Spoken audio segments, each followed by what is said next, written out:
Welcome back to the Chasing Tone podcast.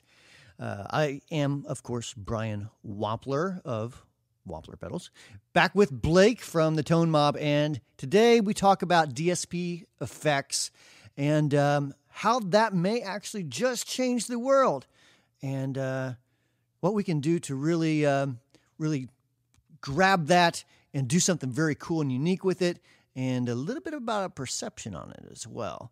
And we also talk about some Benson amps. We talk about a little bit of pizza, coffee, a smidgen of craft beer, and let's jump right into the episode right now. Actually, hey, before I jump into this, I may have actually pronounced Neunaber wrong. It might be Neunaber. I actually forget. I know Brian. I just I don't usually call him by his last name, and my big, huge, heartfelt apologies if I'm mispronouncing your name.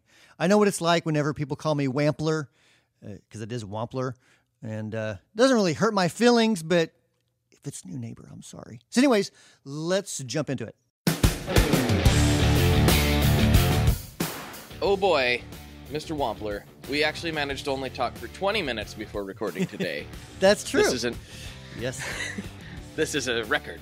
A record for shortest amount of pre-podcast discussion that we've done in quite some time. You know, we're really good at having like 2-hour-long conversations and recording 25 minutes of it. I know. Well, that's because we don't always want everything we say to be public record. Well, and let's be honest. I mean, if we start talking like too much off topic, then you're going to get some hate mail, you know. People would be like, Blake, why do you keep talking about pizza, dude? I don't care about pizza. And then, you know, that's a wrong statement to begin with, right? Because pizza is Everyone fantastic. cares about pizza. Yes, exactly. Yeah. So, anyways, yes. Yeah, I know. I mean, we do go off topic, but when we're not on the mic, there is no topic. That's true. So that's true. Anyway, but you actually do have a really good topic today. Yes, I think very worthy of discussion, and I'll let you introduce that. So this is a point brought up by Brian Neunaber, Neunaber Audio, maker of fine guitar pedals. This podcast. Yeah, I'm looking at a Iconoclast right now. Yeah, it's Iconoclast right is one of the things he uses. I have it's name of it slipping my mind. What's the real popular reverb he makes? Immerse? The Immerse. So I have the Immerse, which is which is pretty fantastic. But anyway, so Brian is, if those of you who don't know Brian Neunaber, he's I wouldn't say he's a digital DSP engineer, but I would say that he's very gifted and talented at creating DSP, you know, with guitar pedals. So, and I think he is actually an engineer, you know. So yeah, I don't know if I don't know his background, so I won't say. But he's known for making high quality digital effects and pedals. Yes. Right. So basically, he says, his whole premise is that when some people hear, they play through a digital pedal, something that converts the entire audio to digital and then back to analog, and they say, "Ooh, yuck, this pedal sucks." And then, so now they kind of have a bias against it, and they think that all pedals that do this suck. And I think really what he's saying and what he's trying to say, and I'm super bullet pointing here. I would highly recommend reading the whole thread on Neunaber Audio Community Gear Group on Facebook if you like to do that sort of thing. But he says there's so many factors involved. That people use digital in a derogatory sense to describe something they don't like, even though there may be other factors involved. Skip through here a little bit. There's a bias against digital gear among many people who love to buy and purchase gear. And, you know, he says public perception is shifting, but it's still pretty slow. And the thing is, and this is going to sound really weird coming from a guy who makes primarily a lot of analog dirt type pedals, right? Right. Or at least we have in the past. But I completely agree with him. 110%. And the thing is, and I don't want to give away too much of what we've been doing, but I can say that we have dove in head first into the DSP world for the past few years. And the things you can do with that is it's unbelievably fascinating. It blows my mind. Some of the not only simple things like making a filter. So, for example, whenever you make a filter in analog, there's different ways to do it, but you're never going to get it super precise exactly. It's not going to be perfect. Right. But in DSP, oh, my friend, it can be exactly what you want. Exactly. Mm-hmm. So you could do a lot more things with it. And that's just one small, tiny little area. The biggest problem, I think that we're starting to overcome this, but it's really to get really good converters, to get a really good sound whenever your signal does get converted, that takes money in the form of like basically processing power and all the parts that make a good digital pedal. Yeah. I wonder if people even know about that side of it. When you have a digital effect, some of it gets, they all work in different ways. I don't want to oversimplify, but they do get converted to a digital signal and then back out to analog so you can actually hear it. But there's two different ways, primarily. One is converting the entire signal to digital and then converting it all back to analog. The other one is, for example, we do this on the ethereal.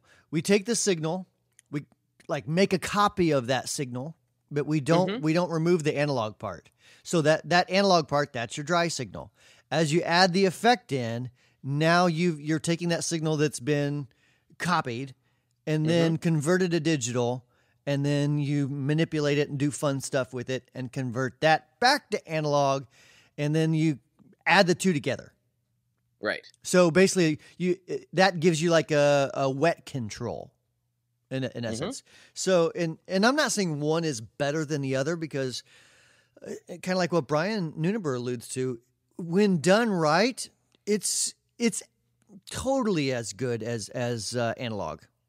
But it's going to be hard to do that in a pedal that costs $60, $70, $80. And it's not because, it's really strictly because the parts that you need to really do that are expensive. And we've talked about margins before and how pedals are priced and all that stuff. By the time you start adding in margins for retailers and distributors and the cost of manufacturing and all that stuff, they're just, you simply can't do it that cheap. Not something's got to give somewhere. It's like, if you have let's say you have a new iMac. You're not going to be able to build that iMac for $100. You just can't. Right. You just can't. It's impossible. The parts cost is just too high. Right. It just is. Right. I had a really good point and I've kind of forgotten it, so I guess I won't say anything. I totally messed you up then. Oh, what was it? I know what I was going to say.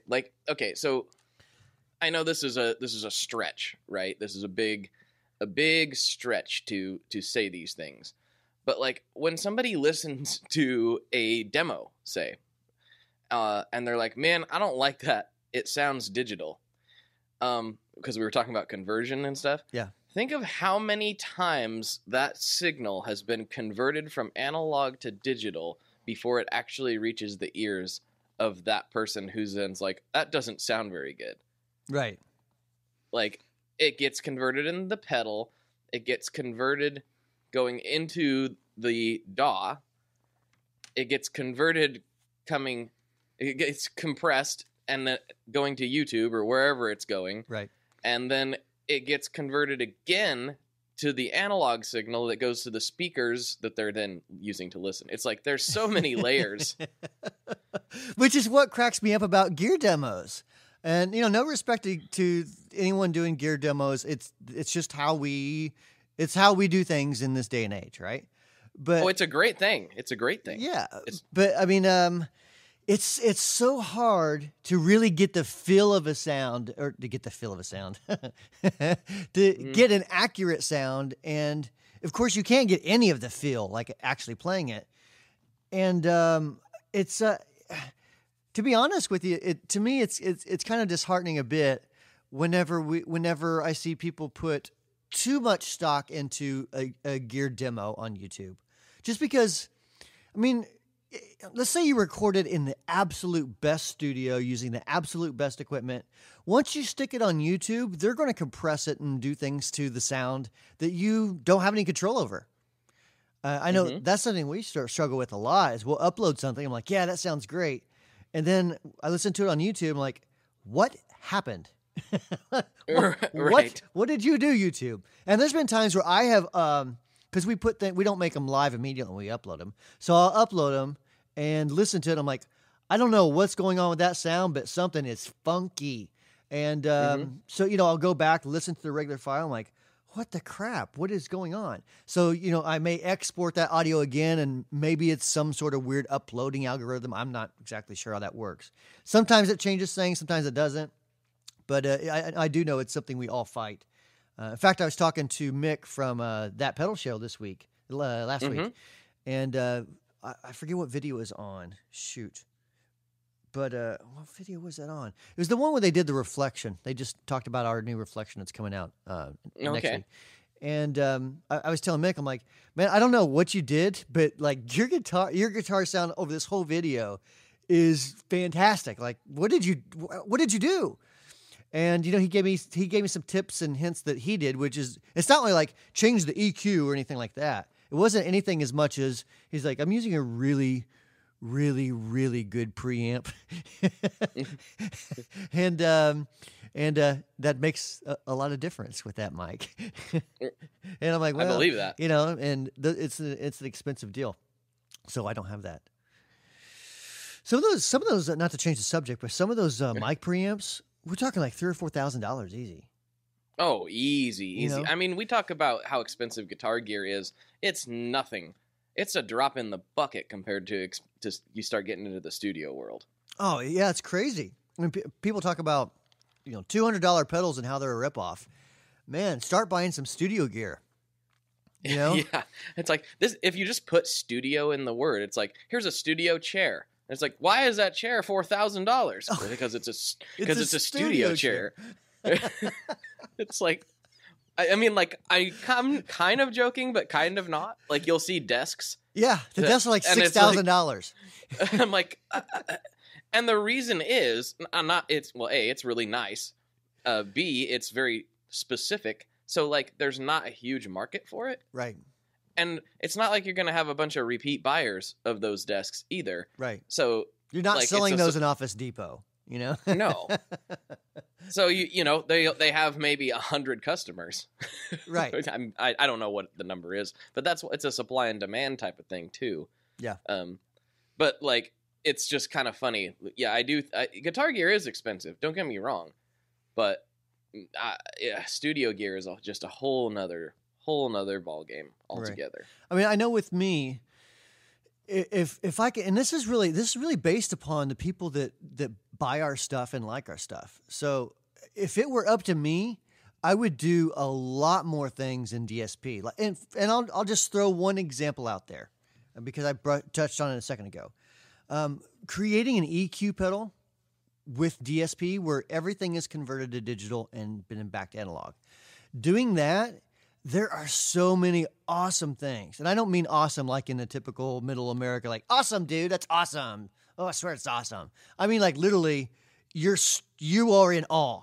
I mean, like, it literally will leave you in awe of the things that you can do once you start manipulating, basically once you start coding.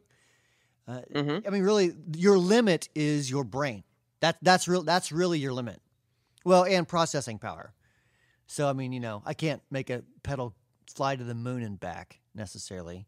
That'd be more mechanical power too. But anyways, I'm getting way off topic. But there's so many things I would love to do. I mean, here's another fun fact for everyone, and hopefully I'm not giving away too much. Just because of some of the things we've been messing with, I have been doing heavy experimentation with distortion in the DSP field. Mm-hmm. Tell me more. I wish I could. Oh, that's not good enough. I would just say this. Creating distortion in a DSP environment is a million times different than doing it on a breadboard. Both of them are fun because of the things you can do differently. It's because you're not limited by part count, or you're not limited by, oh, this filter, it just has this thing about it. You know what I mean? Like, for example, tubes. Tubes really kind of suck. I mean, if you want clear, pristine, accurately reproduced audio, tubes suck. But the things that suck, that quote unquote suck about it, we actually like it as guitar players. We like how you overload it and it clips in a cool way, And so it's literally like learning. It literally is learning a different language. So. It is. I've seen it. And I'm like, I don't know that robot speak. Get that out of here. Get that out of here. What is the deal with all those semicolons? I don't get it. It's really cool. I mean, the things, like you said, the things that you can do in that realm are really impressive. And I remember talking the first time Keely was on my show way back, we talked about this a little bit. And, he was very enthusiastic about digital dirt. Not really at the time, but he's like, oh, in the future, we're going to be, not Keely specifically, but like guitar players in general, like we're going to be all about that. And now we're totally seeing it with the adoption of the Helix, right, and the Kemper stuff, Kemper Fractal. Yeah, I was going to say, I think Fractal, Kemper, probably Atomic to a degree, definitely Line 6. They're kind of like blazing this trail path. You know what I mean? Of where I don't think everything is heading there in 10 years or 20 years or whatever, but I think it's going to be way more adopted, in a few years' time than it is now. I think so too. I do too. But that's not to say there isn't still going to be a huge space for the analog stuff.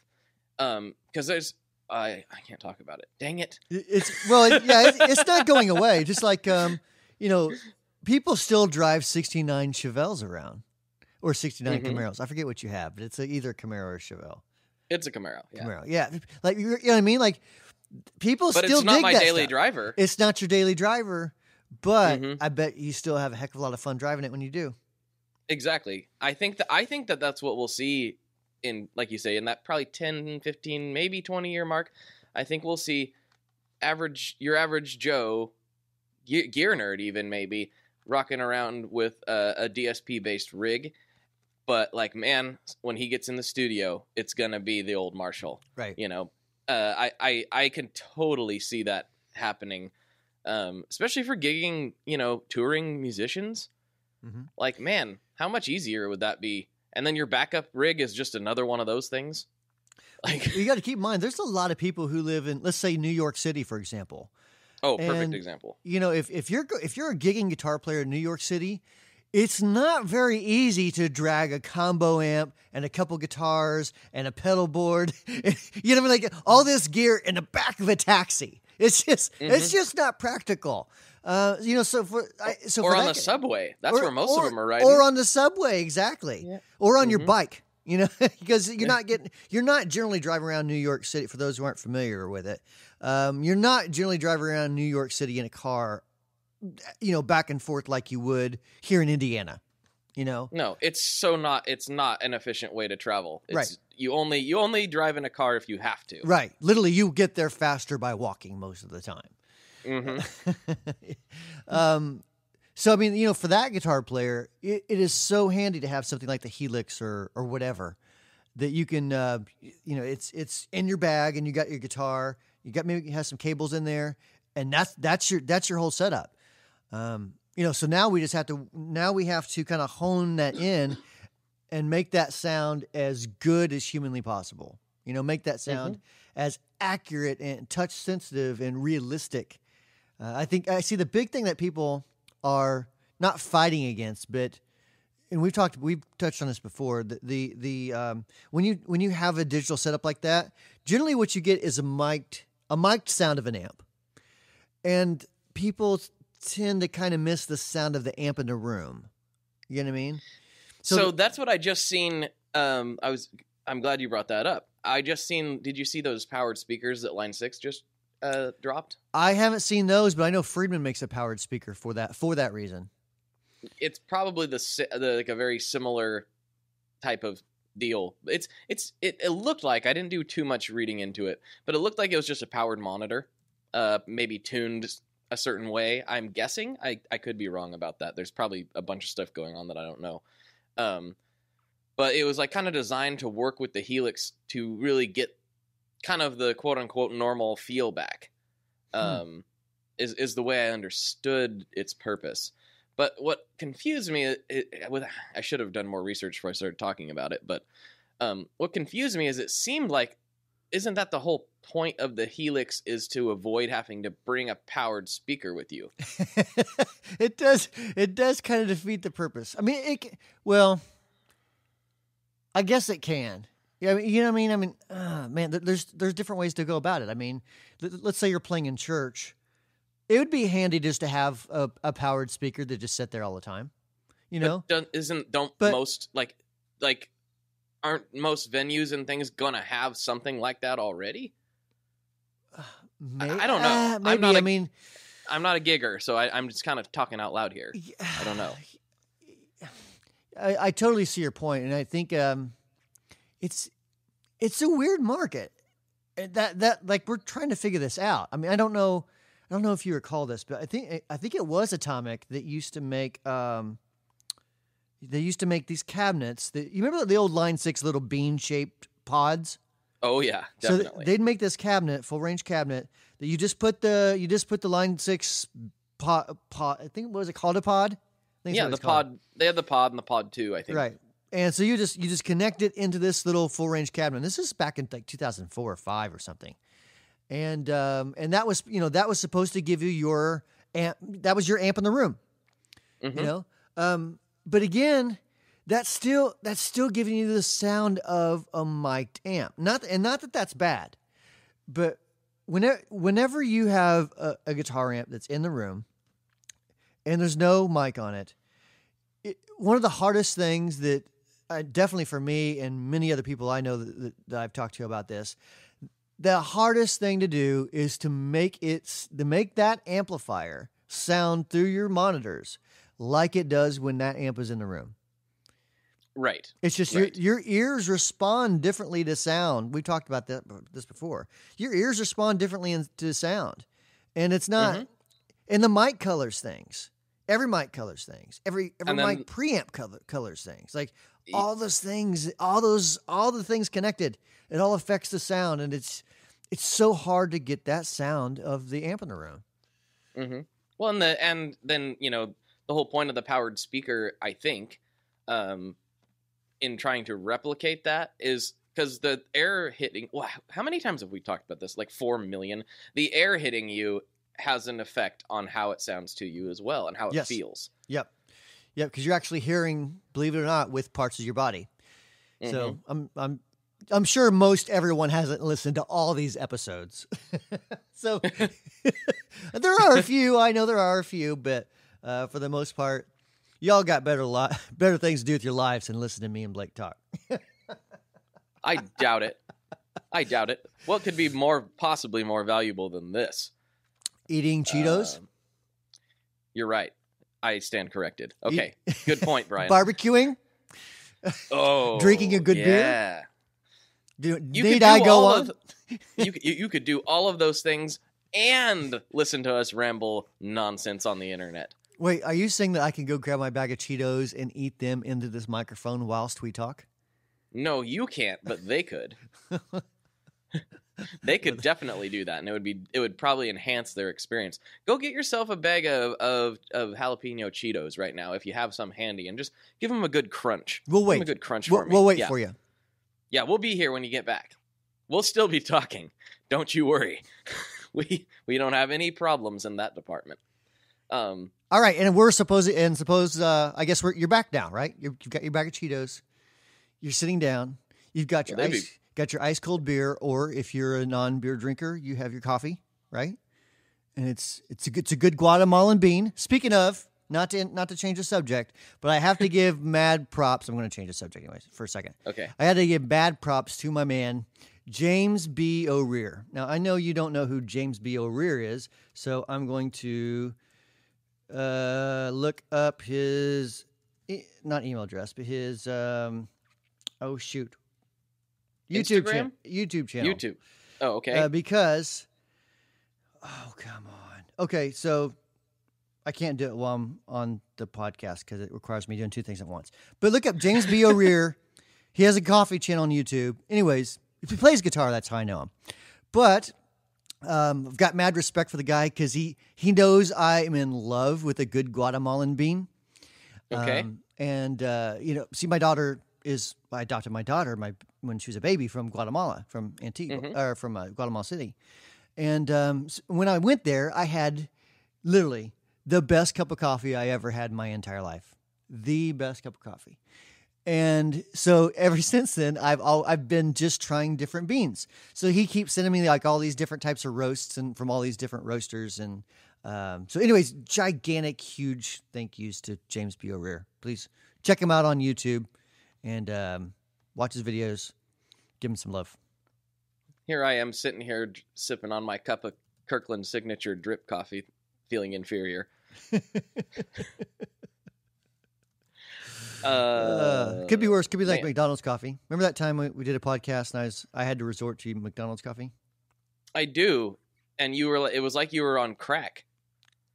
It's like, did they put something in your McDonald's coffee? I don't have much. All right. I mean, I take that back. It's not James B. O'Rear. I don't know how I got that. It's James O'Rear. So James O apostrophe Rear, like, REAR. And his channel is called Let's Get Coffee with James.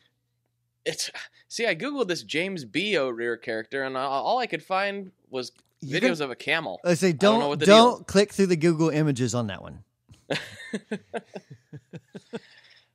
So anyways, this podcast obviously sponsored by Let's Get Coffee with James.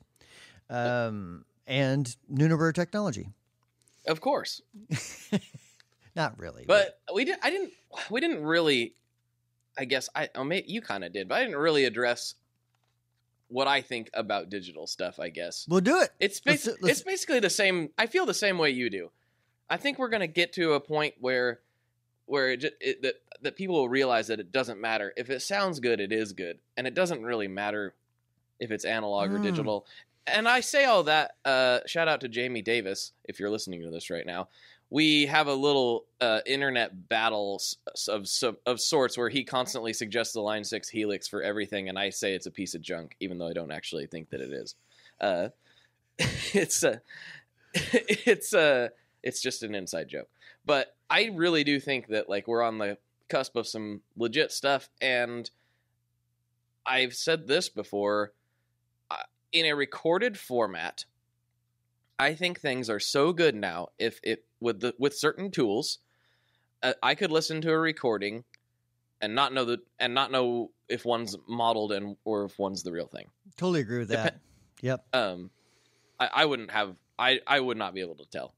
If they were both done really well, I don't think I could tell the difference. So yeah, I mean, we talked about the impulse response technology a lot here let and that's just one small part of this DSP picture. Let me think of a way to put this in easy to understand, non-nerdy terms. So think of impulse response like a super awesome fancy EQ curve that but it does more. It has more life to it because it's capturing other stuff around the sound. So, and it's over a period of time.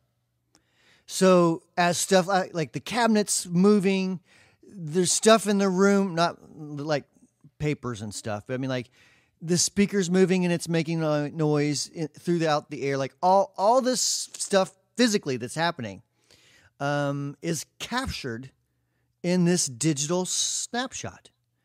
Well, I wonder if people know.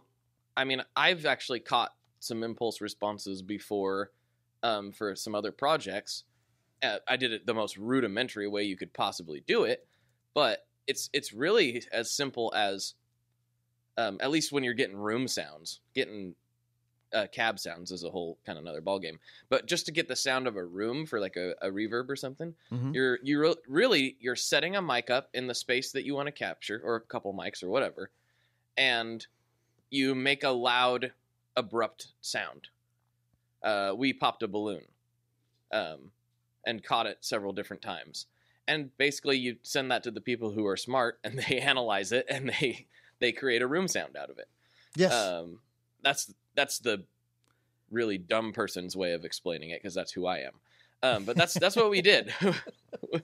We literally just captured a balloon popping in a certain space, so we could try to emulate that space as closely as possible. And how accurately did it come out? Because that's a pretty unique way of capturing an IR. Not that it's bad, but that is unique. I don't know yet. Oh, you don't have the file back. Yeah, we'll find out. It was a really weird space, and it had really crazy comb filtering effects and all kinds of things going on. So I'll be very curious to see what that comes out to, if it ever does. I think it will, but wait for me to be all cryptic and stuff. Yeah, exactly. All right, so do you have anything else to tie it? Is that all you got for the DSP argument here? I like DSP. I like analog. Whatever tool gets the job done in the best and most awesome way is the one that I'm going to use most likely. And I would say to kind of finalize this part of the podcast, try to keep an open mind, because in the past, you're right. There's a lot of stuff that was created digitally that just sucked over the years, but it's because the internet kind of sucked too. Computers sucked. Like, we didn't have iPhones. I mean, the technology was not there like it is now, or at least it wasn't there inexpensively like it is now.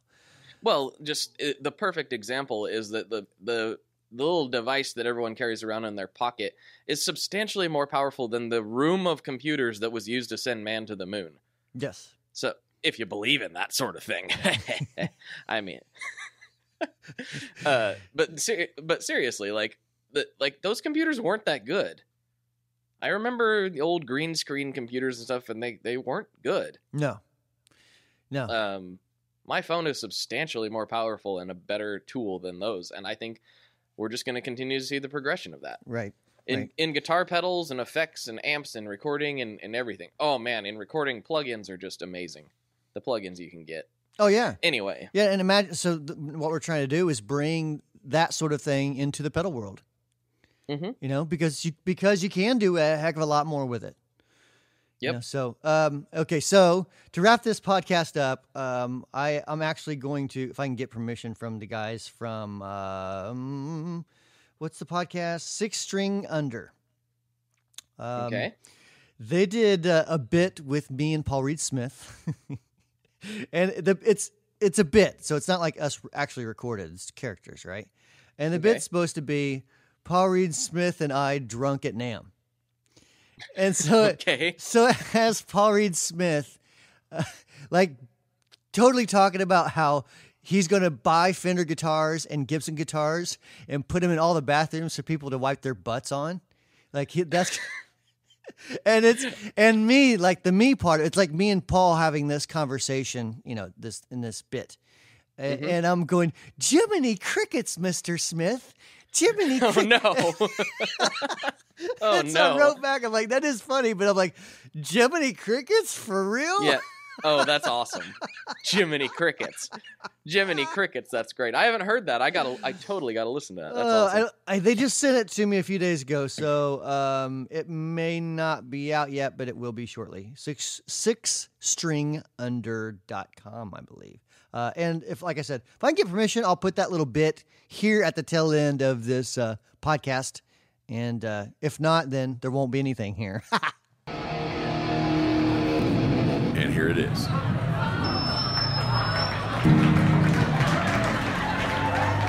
2018 Meteora.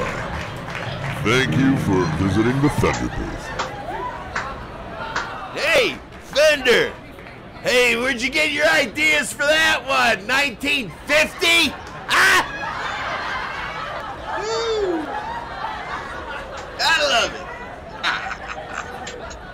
You get it? Mr. Paul Reed Smith, Woo! That's me. if you don't go back to your own booth, I'm calling security. Well, la-di-da!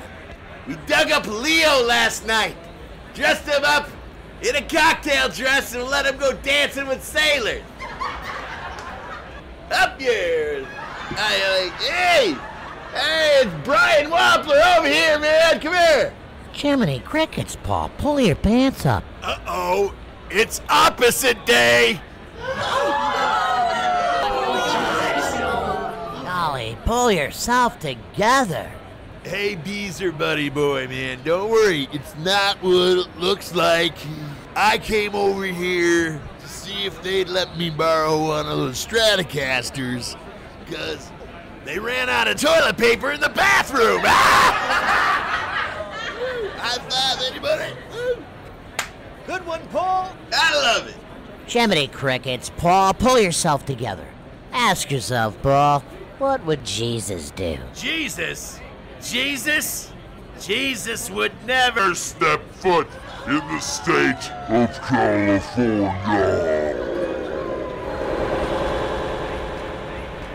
Okay, that's it. I am out of here.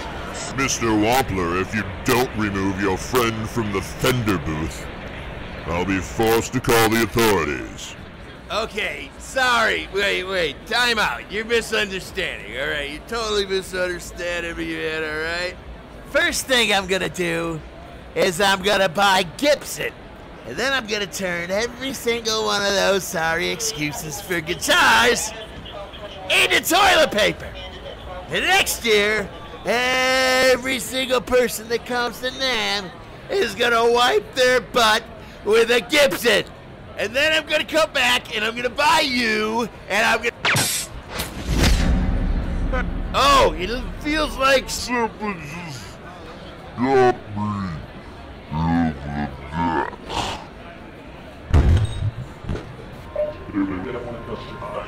Hello, darkness, my old friend. I've come to talk with you again. You're all good.